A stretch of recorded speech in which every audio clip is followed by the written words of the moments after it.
Hola clase. Reflexive verbs are actions we do to ourselves. For example, I talk to myself. I love myself. I'm the subject, and I'm receiving the action of my talking and my loving. And reflexive pronouns in Spanish, like myself and self in English, would be mete se, no se. You, of course, could say, I talk to myself because I'm crazy. Yo me hablo porque soy loco. Yo me quiero. I love myself. Most of the reflexive verbs, though, you need to work on are for daily routine and hygiene. These verbs in Spanish are always reflexive, and they will end with an se at the end of the infinitive form. For example, levantarse.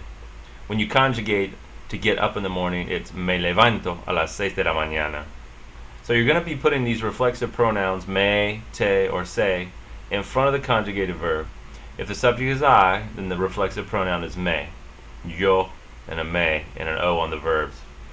And so forth. You can also put the reflexive pronoun at the end of the infinitive, like I need to get up, necesito, I need to get up. This is an infinitive in English, and in Spanish, levantarme. See, you change the se to me because the subject is o for I at 6 in the morning, a las 6 de la mañana. Another example, I like to wake myself up early. It pleases, or rather, it is pleasing to me to wake myself up early. Interestingly, with the verb despertarse, this verb has to be reflexive once again to wake yourself up. In this case, we changed it to a may because I'm the subject, talking about waking myself up. This may is an indirect object may. It is pleasing to me to wake myself up. Reflexive may, indirect object may. We'll talk about those again later.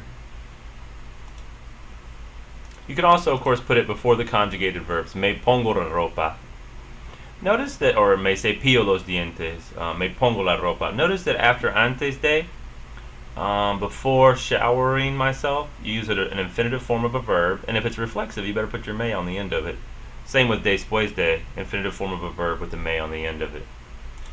Let's look at what happens when you use the present progressive tense with reflexive verbs. Son, you're going to miss the bus. What you doing? Well, hurry up. She says, ¿Qué estás haciendo? And what does the son say? You know, he's supposed to be getting up and getting ready in the morning. I'm getting up, mama.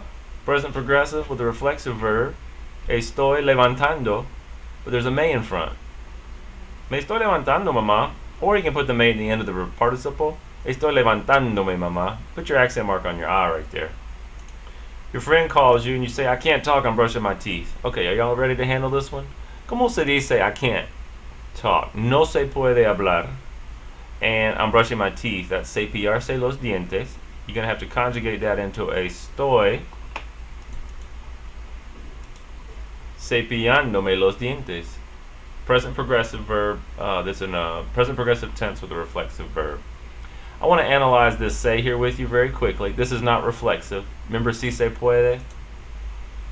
Si se puede is the use of the se called the impersonal se, not reflexive. With the verb poder, which means to be able to, you had a stem change verb, o to ue. I'm able, you're able, he or she, it is able, we're able, y'all are able. Si se puede is using the third position conjugated form with a se in front, and it means everybody's able to do it. Say it, si se puede.